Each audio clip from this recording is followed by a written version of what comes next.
ఇలా మోడీ ప్రభుత్వ హయాంలో రూపాయి విలువ పడిపోయింది, మహిళలకు రక్షణ లేదు, నిరుద్యోగం పెరిగిపోయింది, దేశంలో పేదరికం పెరిగిపోతా ఉంది, అనేక సమస్యలుంటే అది ఏం లేదు. అక్షంతలు కలపాలి, తీర్థం పుచ్చుకోవాలి, పులిహోర ప్రసాదం తినాలి, ఊరేగింపులు తీయాలి. అంతేనా? ఈ అక్షింతలు, ఈ పులిహోర, ఈ తీర్థాలు, ఈ కాషాయ జెండాల ఊరేగింపు మన కడుపు నింపుతుందా? మన పొలాలకు నీళ్లు తెస్తుందా? ఇదే నరేంద్ర మోడీ ఏం చేసిండు?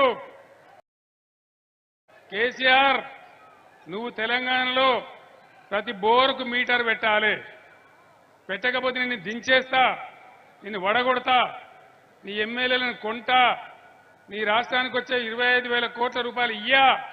ఇది బీజేపీ దందా. నేను అసెంబ్లీలో మాట్లాడలేదా? మీరు చూడలేదా? నేను చెప్పిన నరేంద్ర మోడీ గారు